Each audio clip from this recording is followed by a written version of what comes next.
Boa noite, irmãos. Muito bem, nós vamos continuar então, esse que seria o último estudo dessa nossa jornada, mas eu combinei com Josué, fiz um malabarismo aí na minha agenda, e nós ainda teremos 2 outros estudos no mês de agosto, tá bom? Porque Simone e eu viajaremos sábado agora. Vamos fazer uma viagem longa para o interior de São Paulo e só deveremos retornar no dia 4 à noite ou até 5. Então, nós teremos o estudo naquela semana, que deve ser, acho que 6 ou 7, 6 e 13, tá bom? Então, meus irmãos, nós teremos que fazer o seguinte, hoje nós vamos para o capítulo 3. E, infelizmente, aqui no capítulo 3, eu tive que escolher um assunto, tá bom? Então, hoje nós vamos refletir do verso 12 até o verso 16, prosseguindo para o alvo. E os 2 próximos estudos serão no capítulo 4. E eu quero falar, então, aqui no capítulo 4, sobre ansiedade, alegria e paz, tá bom? E no último estudo eu quero falar sobre contentamento, como viver uma vida contente, que são temas abordados por Paulo aqui no capítulo 4. Mas vamos então, Filipenses 3, vamos ler juntos do verso 12 até o verso 16. Vamos ler juntos? Não que eu já tenha recebido isso, ou já tenha obtido a perfeição, mas prossigo para conquistar aquilo para o que também fui conquistado por Cristo Jesus. Irmãos, quanto a mim, não julgo havê-lo alcançado, mas uma coisa faço, esquecendo-me das coisas que ficaram para trás e avançando para as que estão diante de mim, prossigo para o alvo, para o prêmio da soberana vocação de Deus em Cristo Jesus. Todos, pois, que somos maduros, tenhamos esse modo de pensar. E se de alguma coisa vocês pensam de modo diferente, também isto Deus revelará para vocês. Seja como for, andemos de acordo com o que já alcançamos. Amém, irmãos? Muito bem. Eu não posso precisar quando isso aconteceu, mas o fato é que, numa altura da história, nos Jogos Olímpicos, um competidor, já na final, na categoria de arco e flecha, ele acertou na mosca do alvo, o que é muito difícil, não é? Todo mundo aqui sabe o que é mosca, né? O pontinho preto bem no meio. Ele estava na final das Olimpíadas e ele, a uma distância considerável, conseguiu acertar a mosca do alvo. Aí talvez você pense, uau, então ele foi o campeão. Não, ele não foi. Na verdade, ele foi desclassificado. Ué, mas como assim? Sim, ele acertou a mosca do alvo, só que do alvo errado. Ele deveria ter acertado o alvo dele, só que a flecha dele foi para o alvo do seu oponente. Então ele foi desclassificado. Embora tenha acertado, mas acertou o alvo errado. Hoje à noite nós seremos encorajados por Paulo a prosseguirmos para o alvo. E nós temos que entender qual é esse alvo e como alcançar. Então, o apóstolo Paulo, no texto que nós lemos, ele usa a figura do atletismo para, de novo, Paulo fazia isso com regularidade, para descrever a vida cristã. Para um atleta nos Jogos Olímpicos em Atenas, para ele participar desses Jogos, ele precisava primeiro ser um cidadão grego. Se ele não fosse um grego, ele não poderia participar. Então, nesse caso, ele não competia para ganhar a cidadania. era o contrário. Ele tinha que ter a cidadania para então competir. Assim também, obrigado, Zoé. Assim também somos nós. Nós não corremos a carreira cristã para ganhar o céu. Última vez nós consideramos essa ideia desenvolvida por Paulo sobre desenvolver a salvação, e nós falamos o que não é desenvolver a salvação. É a mesma ideia aqui. Nós não corremos a carreira cristã para ganhar o céu, mas corremos porque já somos cidadãos dos céus.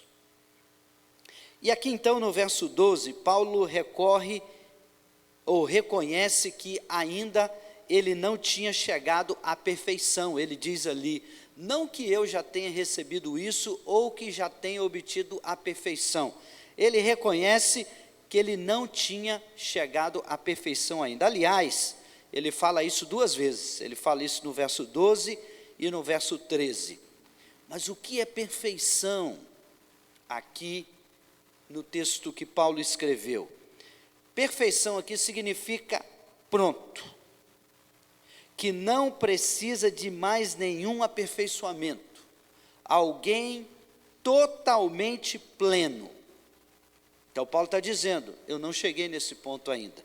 Nesse sentido, Paulo reconhece que ele não era perfeito, ele ainda erra, ele ainda é inconstante de alguma forma, e portanto ele precisava continuar correndo para a perfeição. Como o assunto principal aqui é a conformidade a Cristo, ser igual a Cristo, ser semelhante a Cristo, então Paulo, ele não estava satisfeito com a sua vida. Isso aqui é importante, né? Eu tenho enfatizado isso bastante aqui. Não estar satisfeito. Nós temos uma vida de mudança. Não é vida cristã, é vida de mudança. E por isso Paulo diz, eu prossigo. Se ele prossegue, ele entende, não pode ficar parado. Tem que avançar.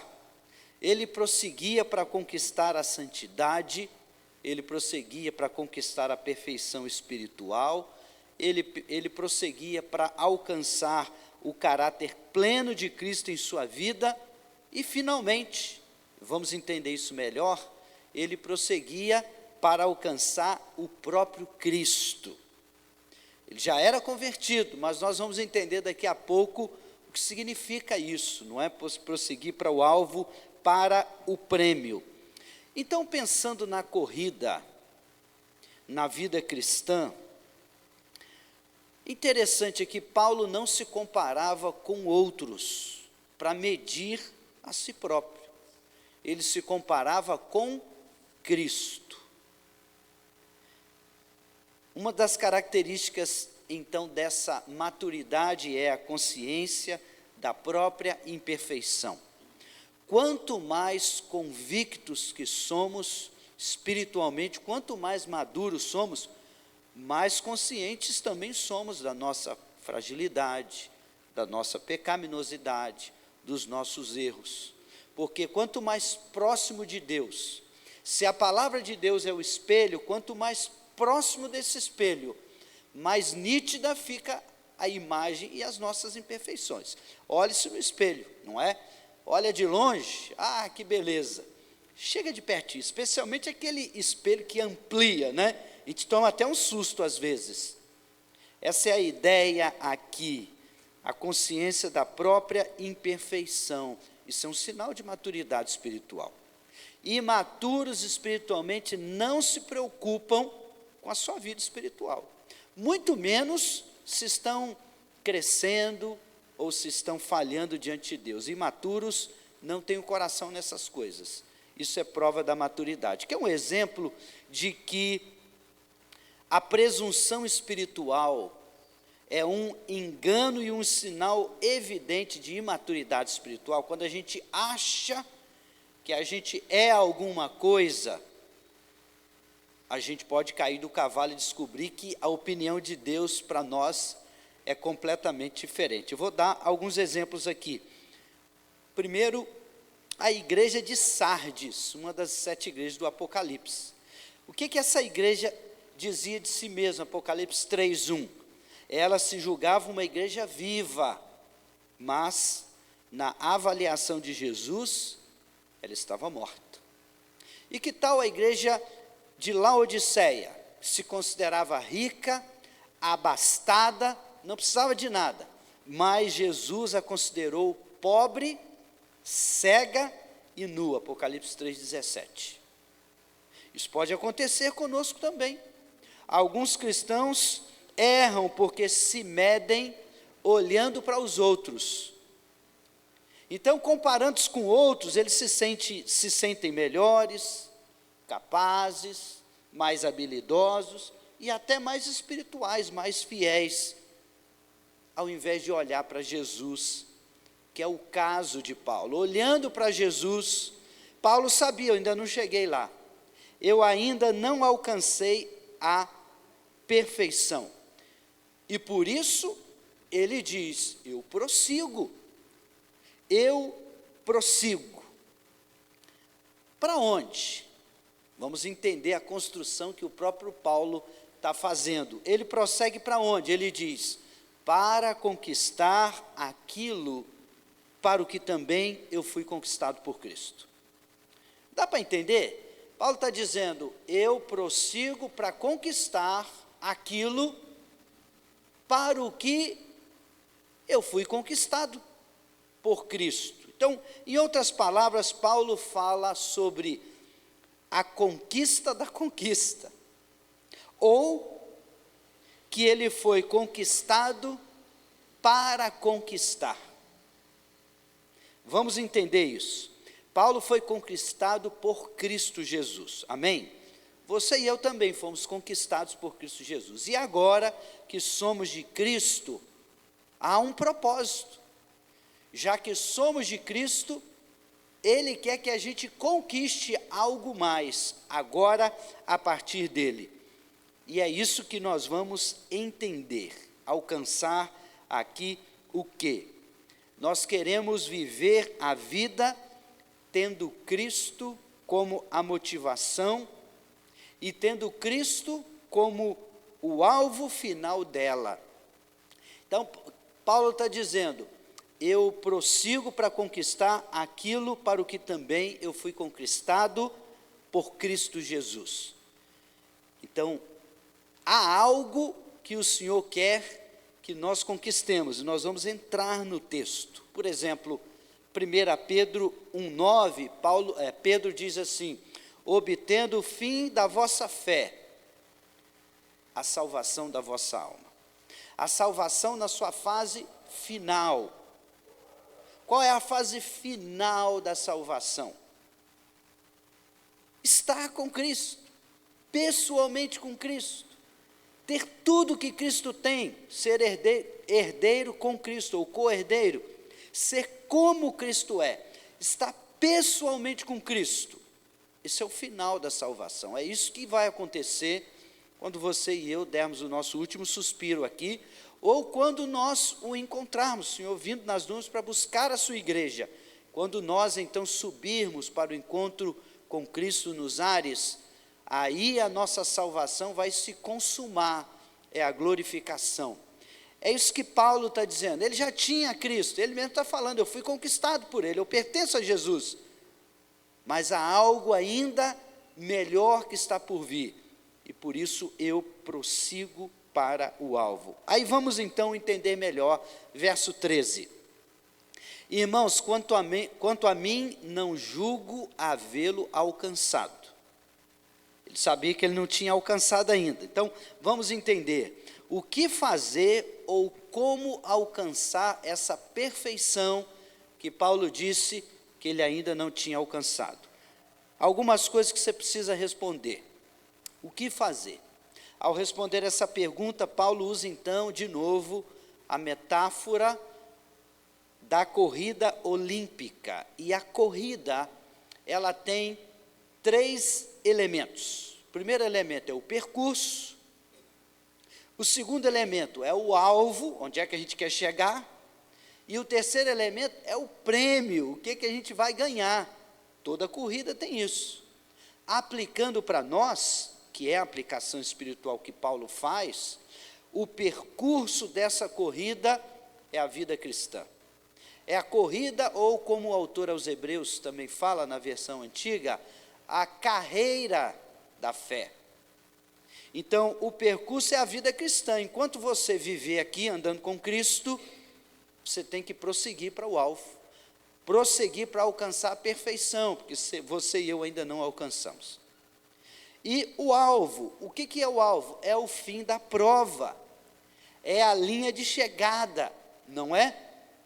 Todo corredor corre, mas ele não vê a hora de ver, ainda que de longe, aquela faixa, ou aquela corda. Ele tem que passar ali, ele tem que arrebentar aquilo ali, que isso provará. Eu cheguei no fim da corrida, eu alcancei o alvo. Qual é o nosso alvo? O nosso alvo é Cristo. Então, de novo, nós já temos Cristo, na verdade, Ele nos conquistou, o que Paulo está dizendo. Mas agora, nele e caminhando com Ele, nós vamos alcançar esse prêmio maior que é a pessoa de Cristo. Viveremos com Cristo para sempre e herdaremos tudo que o Senhor preparou para nós. É isso que Paulo está dizendo. Esse é o prêmio que ele chama de o prêmio soberano de Deus, que Deus nos dará por meio de Cristo. Algumas maneiras diferentes de entender a mesma coisa. Esse prêmio são os galardões, que Romanos capítulo 14, de 10 a 12 fala. Esse prêmio é a herança, inclusive a herança imarcessível, que não murcha, que não desbota, não é? Mas que dura para sempre, que 1 Pedro 1, 4 e 5 diz. Essa herança é o próprio Senhor Jesus, que é o prêmio dos prêmios. O prêmio dos prêmios. Ou, também podemos dizer, é a perfeição absoluta. Perfeição absoluta. Estar com Cristo, ser como Cristo, alcançar o alvo de ter a imagem perfeita do Senhor Jesus. Desligou. Joia. É a perfeição absoluta. Esse é o prêmio, meus irmãos. Esse é o prêmio. Então, aí vem a pergunta. Eu já entendi o percurso, a vida cristã. Eu já entendi o alvo, Cristo. Eu já entendi o prêmio, a perfeição absoluta, o próprio Cristo, que é o prêmio dos prêmios. Aí vem a pergunta: como correr essa corrida? Como correr essa corrida? E Paulo explica isso claramente, primeiro para os filipenses, e depois para nós, os leitores contemporâneos dessa carta. E ele nos explica em 3 partes, tá bom? 3 partes. Em primeiro lugar, ele diz, a pergunta é, como prosseguir para o alvo? E receber o prêmio, e tomar posse de tudo que Deus tem para nós. Em primeiro lugar, ele diz, esquecendo-me, vamos ler juntos? Esquecendo-me das coisas que ficam para trás. Não, só isso, essa é a primeira parte. Esquecendo-me das coisas que ficam para trás. Esquecer-se do passado. Quem corre em uma competição, está aí o Beto, que foi corredor, não sei se outros aqui correm, mas todos nós sabemos disso. Quem corre em uma competição não corre olhando para trás, não é verdade? Ele não olha para trás, a fim, por exemplo, de calcular qual a distância ele já percorreu. Nenhum corredor faz isso. Estou correndo, estou olhando para trás para ver o quanto eu já corri. Não. O corredor corre pensando no que falta, com os olhos fixos na meta, na linha de chegada. Então, Paulo está chamando a atenção dos filipenses, chama a nossa, mostrando como ele fazia. Ele não corria olhando para trás. Por quê? Porque na prática, no atletismo, Quem corre olhando para trás, primeiro, ele perde a velocidade. Segundo, ele perde o equilíbrio. Né, já? Você perde o equilíbrio. Terceiro, você perde a direção, porque você não está vendo para onde você está indo. E em quarto lugar, você perde a própria corrida. Perde a própria corrida, porque com esse conjunto de problemas aqui, perde a velocidade, perde o equilíbrio, perde a direção, os seus oponentes vão te ultrapassar, você pode errar o caminho, você pode tropeçar, se machucar. Não se prossegue para o alvo olhando para trás. É isso que Paulo está ensinando. Olhar para trás pode ser muito perigoso. Nós temos exemplos bíblicos. Um exemplo clássico nas Escrituras, de alguém que não deveria olhar para trás e olhou. Foi dito, não olhe para trás. Essa pessoa olhou. Quem foi essa pessoa? Quem não sabe, não é a mulher de Ló, que desobedeceu à determinação de Deus, enquanto fugia da cidade de Sodoma e Gomorra. Ela olhou para trás e na hora foi transformada numa estátua de sal. Parou a corrida. Estava prosseguindo para o alvo, fugindo do perigo e indo para o seu refúgio, mas desobedeceu a Deus olhando para trás. Um outro exemplo que temos é o próprio povo de Israel. Por exemplo, quando estava em Cades Barneia, aqueles 10 espias incrédulos, que diferente dos dois outros, Josué e Calebe, eles viram Deus à luz das circunstâncias. Por isso viram um Deus fraco, um Deus impotente e até um Deus irresponsável, porque Deus tinha prometido com juramento que daria a terra prometida, mas quando eles viram as cidades fortificadas, quando eles viram os gigantes, eles tremeram, eles derreteram e eles se viram como gafanhotos diante dos gigantes, não é? Eles viram Deus à luz das circunstâncias. E o que aconteceu? Esse relatório negativo dos 10 espias impactou tanto o povo, que o povo olhou para trás e desejou as coisas do Egito, desejou os pepinos do Egito, os repolhos do Egito, o alho do Egito, a comida do Egito, mas eles viviam em sofridão, eles viviam opressos, né? E não apenas tiveram saudade, mas naquele contexto ali, eles desejaram matar Moisés, escolher um líder para levá-los de volta para o Egito. Olha como pode, quando a gente está olhando cegamente, a gente perde a perspectiva de Deus.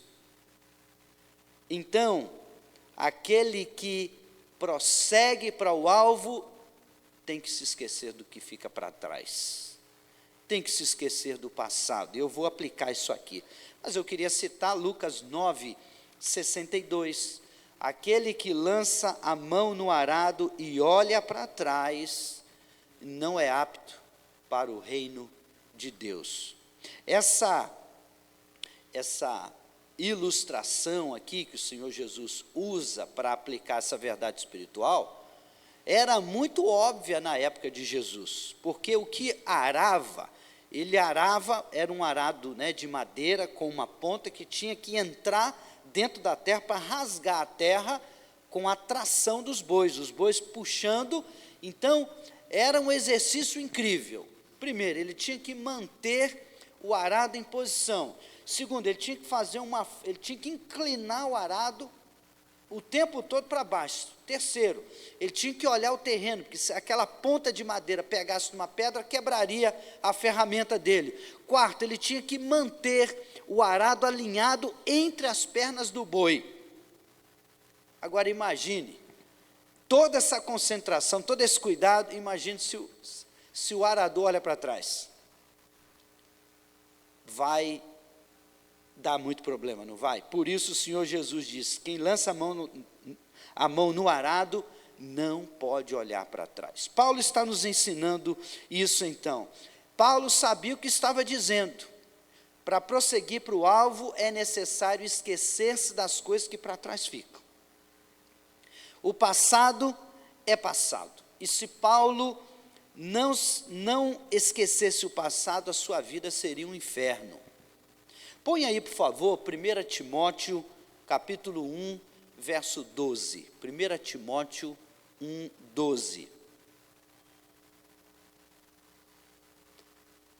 Vamos ler juntos? Dou graças a Cristo Jesus.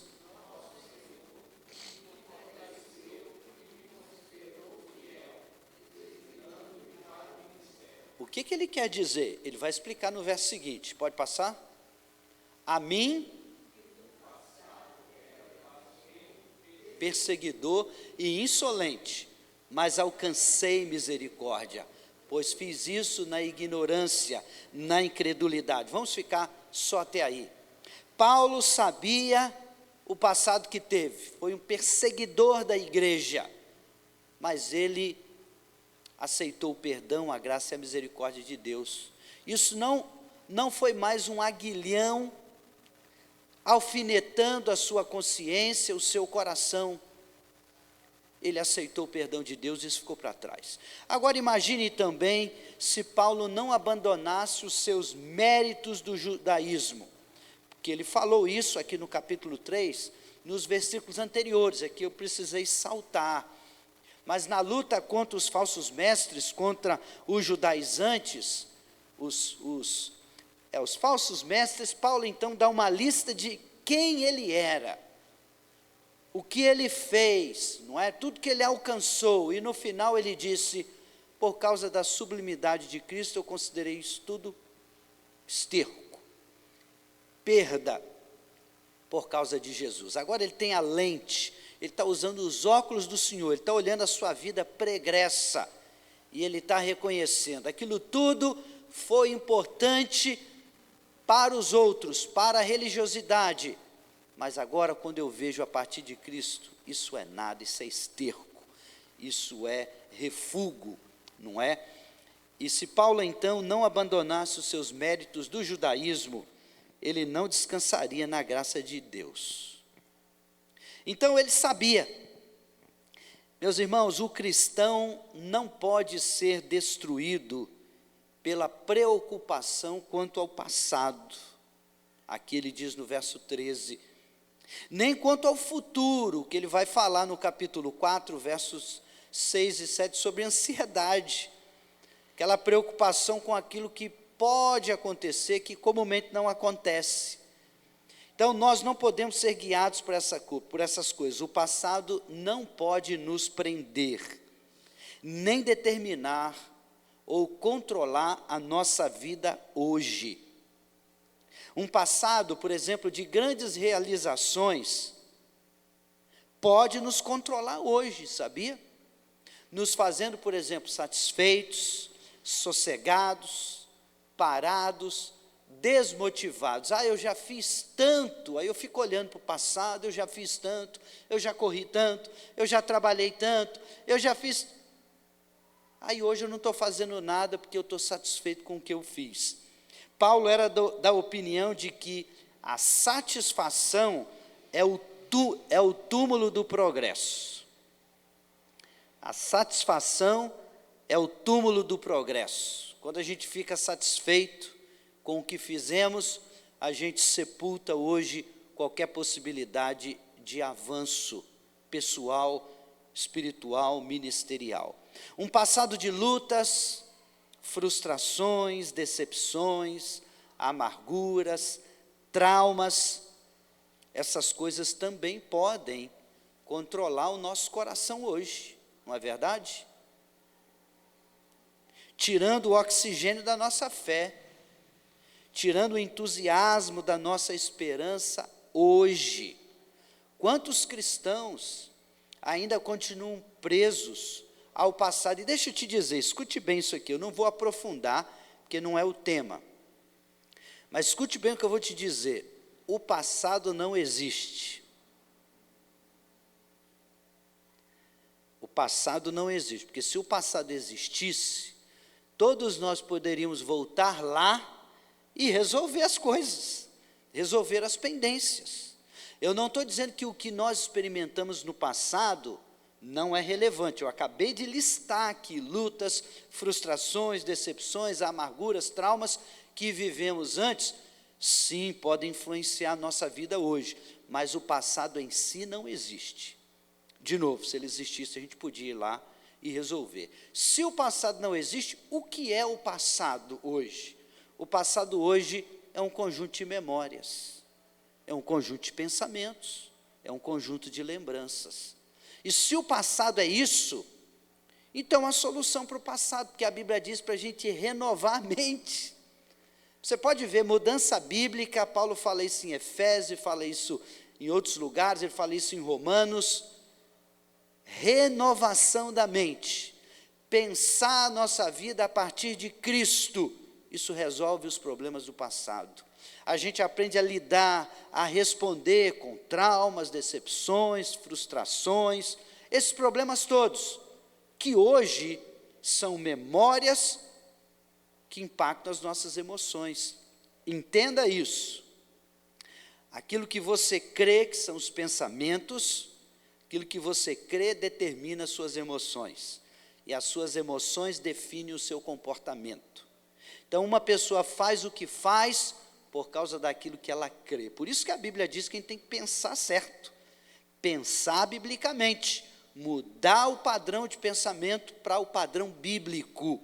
Pensando correto, nós vamos sentir corretamente, logo vamos agir corretamente também. Em outras palavras, Paulo está dizendo, para prosseguir para o alvo, você precisa se desvencilhar das coisas do passado que podem prender os seus pés, podem impedir o seu avanço na vida cristã hoje. Paulo estaria dizendo numa paráfrase, não seja cativo do passado, não viva acorrentado, preso, algemado, às coisas do passado. Ele diria para nós, resolva o passado com Cristo, viva o presente com Cristo, para você desfrutar o futuro com Cristo. Amém? É isso, irmãos, é verdade, Jesus nos livra de quaisquer coisas do passado. Quem estava aqui domingo à noite, exceto o Josué que estava na UPA, né? Quem estava aqui domingo à noite, ouviu uma ilustração que eu contei de uma mulher chamada Ellen Roosevelt. Lembra? Foi missionária na África, no Congo, sofreu, não é? Foi sequestrada, quebraram os dentes dela, os ossos dela, bateram nela, abusaram dela sexualmente. Essa mulher voltou para a Inglaterra e ficou 1 ano hospitalizada.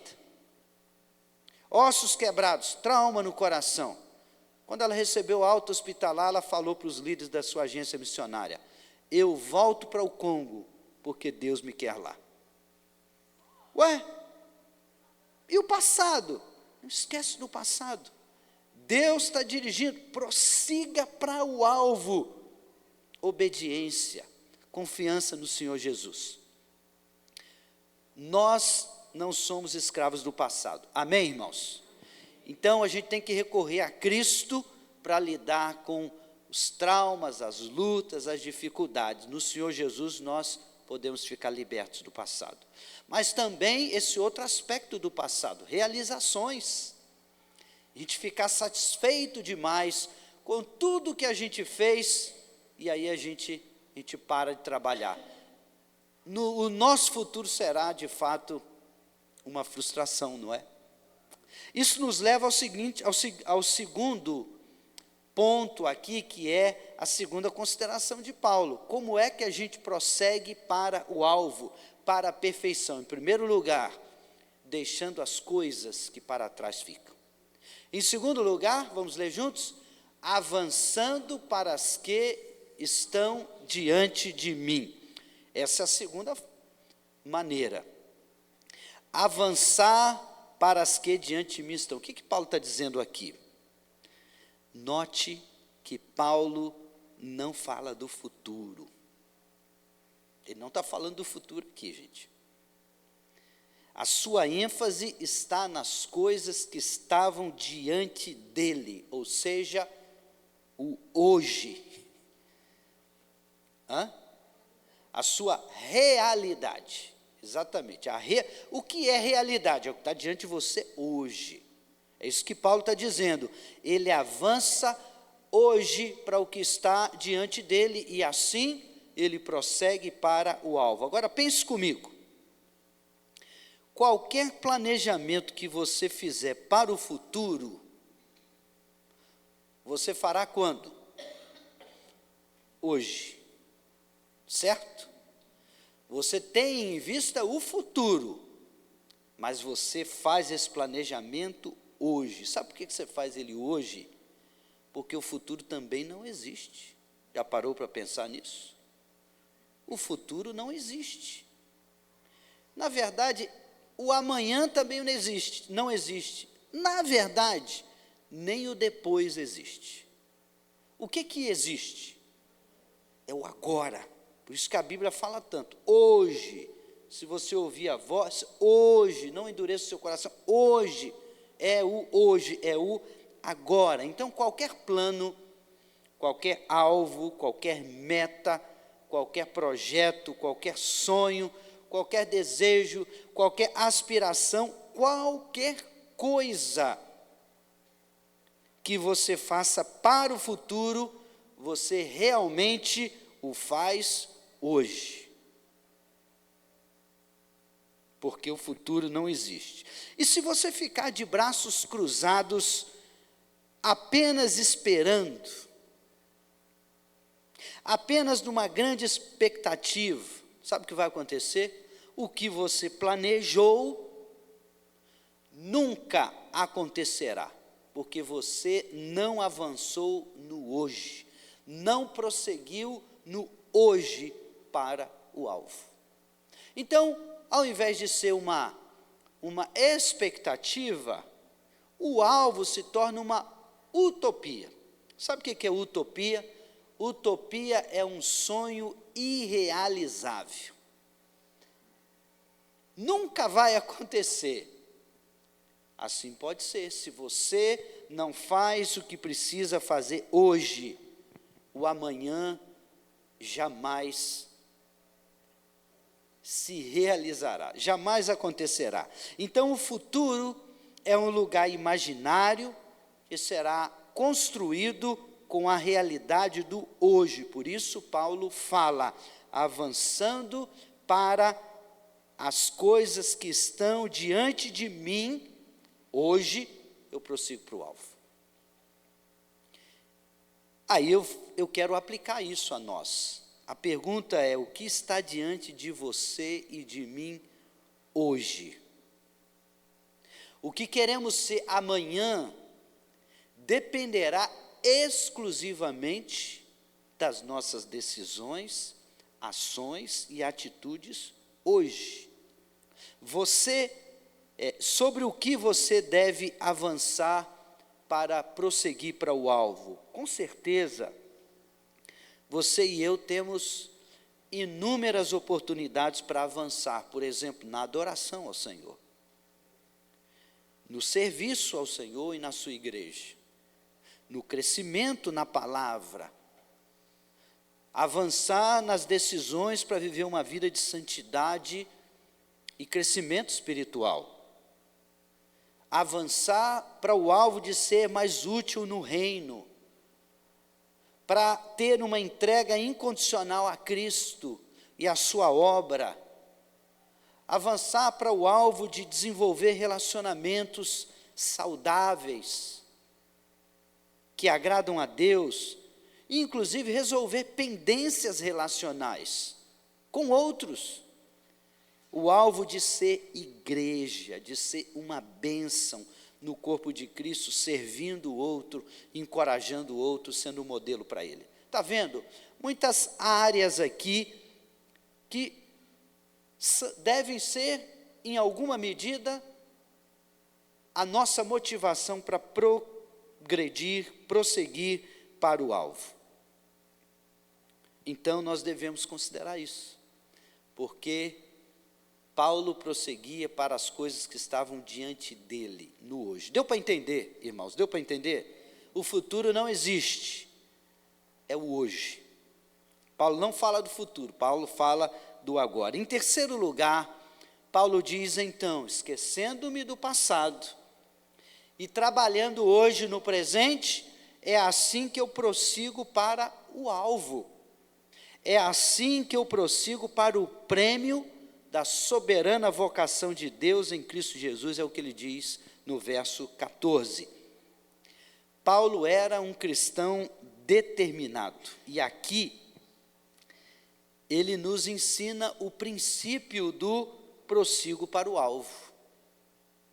Ele nos ensina, há 3 palavras aqui ditas por ele, que merecem ser destacadas. A primeira palavra então é o verbo prosseguir, que ele usa no verso 12, ele diz, eu prossigo para conquistar aquilo para o que também eu fui conquistado por Cristo. E ele usa de novo no verso seguinte, no verso que estamos considerando, na verdade o verso 14. Ele fala 2 vezes, e o sentido aqui de prosseguir é um esforço intenso. É um esforço intenso, não é prosseguir andando, sem pressa, não, a ideia no original do verbo prosseguir é esforço extenso. Por exemplo, os gregos costumavam usar esse verbo para descrever um caçador perseguindo avidamente a sua presa. Eu já fui caçar com os índios Yanomami na selva. Rapaz, é incrível como eles andam no mato, passam no meio de espinheiros e etc., avidamente, com todo o esforço. E Paulo, inclusive, ele sabe disso, porque ele viveu assim, ele perseguiu os crentes antes de sua conversão. Ele fala isso aqui no capítulo 3, no verso 6. Agora, ele está dizendo, eu mudei. Agora eu persigo como um caçador, mas o meu alvo é outro, é a vocação de uma vida em Cristo. E eu faço isso com esforço, com dedicação, com firmeza, com garra. Paulo prosseguia para o alvo como um atleta de Cristo, ele corria com toda a determinação. Essa é a lição para você e para mim. Não é correr de qualquer jeito. Não basta estar na pista. Não basta saber a rota, o percurso da corrida. Não. Tem que correr do jeito que Paulo disse. Eu prossigo, ou seja, eu emprego um esforço intenso por causa do meu alvo. Há muitos crentes que não têm nenhuma determinação na vida cristã, irmãos. Eu não estou duvidando da salvação deles, não posso fazer. Mas eles não têm nenhum entusiasmo na vida cristã. Não são zelosos na vida cristã. Quase que precisam ser empurrados para fazer algum pequeno avanço na sua vida espiritual. Eles não têm aquela motivação, eles não têm aquele ardor de conhecer a Cristo, de ser como Cristo, de crescer em Cristo, de servir a Cristo, de viver para Cristo. É uma beleza quando a gente conhece e convive com crentes assim, não é? Esses crentes que eu falei agora, esses que são exemplo, são como Paulo, prosseguem para o alvo. Prosseguem desse jeito, um esforço intenso, com garra, com fervor. Alguns crentes, inclusive, adoraram a pandemia, porque tinham uma boa desculpa para não irem à igreja, não é? É verdade. Há outros crentes que nunca vão à EBD, preferem ficar deitados, dormindo até tarde, e eles não fazem essa contabilidade. Dormir 1 hora a mais significa perder tesouros que que transcendem esta vida, que são os ensinos do Senhor Jesus. Afinal, Paulo diz aos Colossenses que em Cristo estão escondidos todos os tesouros do conhecimento e da sabedoria. Quando a gente vem à igreja, quando a gente estuda a palavra, a gente aprende sobre o Senhor, a gente cresce. Meus irmãos, não há preço para isso, não é verdade? E não tem uma hora a mais de sono que compense essa perda. O que está faltando? Essa gana que Paulo tinha ao prosseguir para o alvo. Eu prossigo. Então lembrem, esse verbo que Paulo empregou no original grego significa esforço intenso, como um caçador correndo avidamente atrás da sua presa. Ele não está brincando, ele quer pegar a presa. Assim deveríamos ser nós. Outra palavra que Paulo usa aqui, depois de prossigo, é alvo. Eu prossigo para o alvo, no grego é skopos. Skopos, alvo, e significa a fita diante da meta. A meta é lá, há uma fita lá e eu preciso cruzar essa fita. É o final da pista, a qual o atleta dirige o seu olhar. Ele olha de longe a fita ou a faixa, depende do que a organização do evento põe, mas é isso. Esse é o alvo, esse é o escopo. É a linha que marca o fim da corrida. Paulo prosseguia para esse escopo, para esse alvo, para esse dia, para esse momento na sua vida. E isso significaria a perfeição. A perfeição. Qual é o escopo ou o alvo da corrida cristã, meus irmãos? É decididamente encontrar com Cristo. Seja pelo chamado que Ele nos fará através da morte, ou seja pelo encontro nos ares que teremos com Ele através do arrebatamento. Ou um ou outro, nós não temos a escolha, isso está com o Senhor. Mas esse é o escopo, esse é o alvo da vida cristã.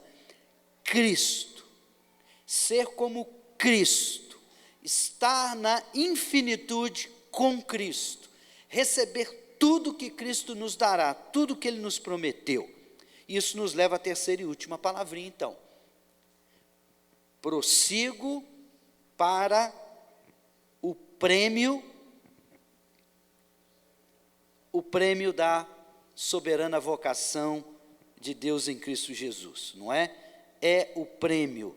Nas Olimpíadas gregas, no final da corrida, o vencedor era convocado a comparecer diante do juiz daquela competição, a fim de receber o prêmio. Qual era o prêmio? Presta atenção nisso, porque é exatamente esse o contraste que Paulo faz, tá bom? Todo leitor dessa carta de Paulo sabia o que Paulo estava falando. Isso é diferente para você e para mim. Nós vivemos numa outra cultura, mais de 2000 anos depois, ou quase 2000 anos depois, considerando a data que Paulo escreveu. Mas os leitores de Paulo sabiam. Então, veja, nas Olimpíadas gregas, a premiação era, em primeiro lugar, uma coroa de louros, que era colocada na cabeça do vencedor. E aquela coroa de louros indicava um grande mérito, simbolizando a glória de quem a usava. Quem é que usava a coroa de louros? Só os vencedores. Somente os vencedores. Então, quem tinha uma coroa de louros era a glória que ele estava sendo vivendo. Em segundo lugar, essa coroa de louros também era oferecida aos generais, quando eles voltavam vitoriosos das batalhas. O imperador colocava essas coroas na cabeça desses homens incríveis, que lideravam centenas de centenas, às vezes milhares de outros homens, os generais vitoriosos. Mas em Atenas, o vencedor olímpico recebia também dinheiro. a soma de 500 dracmas, e não somente isto, também era permitido que ele comesse às custas do governo, e que ele se assentasse em lugares de primeira classe quando fosse no teatro. Então veja, ser um vencedor naquela época, correr para o alvo, passar o alvo e ganhar o prêmio, a recompensa, era o sonho de todo homem na época, de todo grego, não é? Mas presta atenção no que Paulo fala. Olha só, o que é que Paulo estava buscando com tanta determinação que ele diz: eu prossigo para o prêmio da soberana vocação de Deus em Cristo Jesus. É isso. Paulo não estava atrás de fama, Paulo não estava atrás de dinheiro, Paulo não estava atrás de aplausos, Paulo não estava atrás de nenhuma outra coisa senão essa aí, o prêmio da soberana vocação de Deus em Cristo Jesus. A soberana, presta atenção nisso também para você entender o que significa o prêmio da soberana vocação de Deus em Cristo Jesus.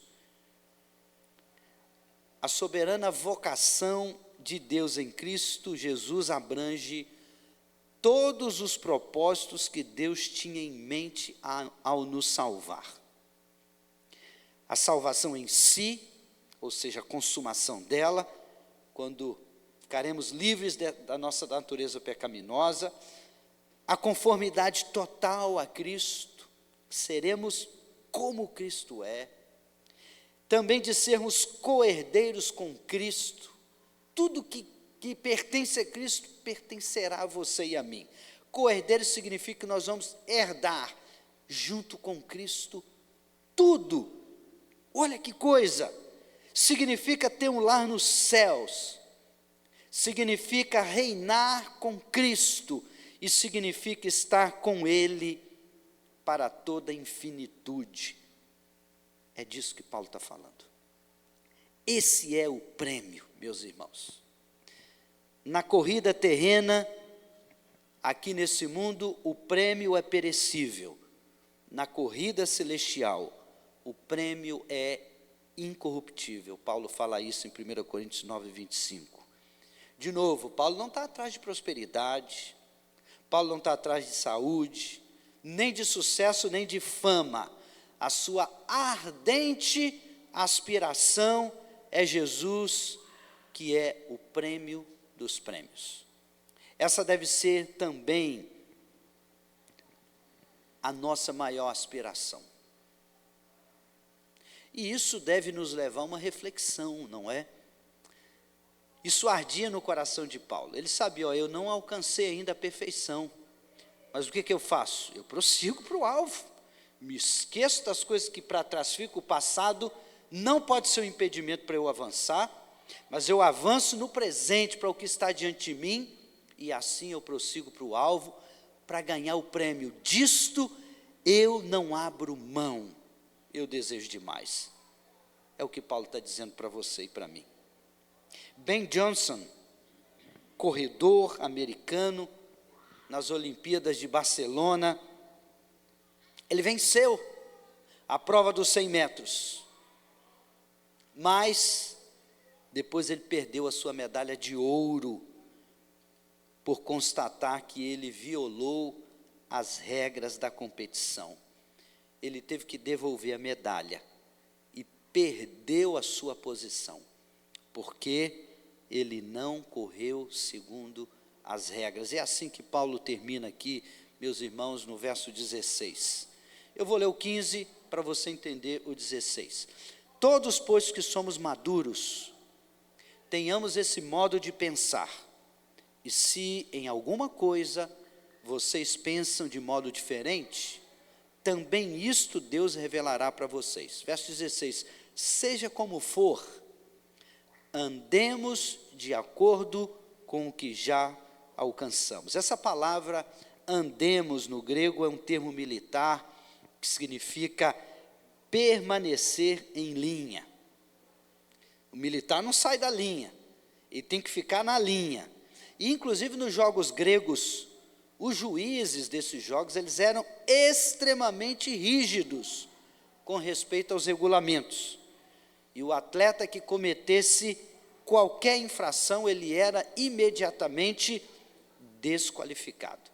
Paulo está pegando essa ideia e está dizendo assim: há uma corrida, há um percurso, há um alvo, há um prêmio.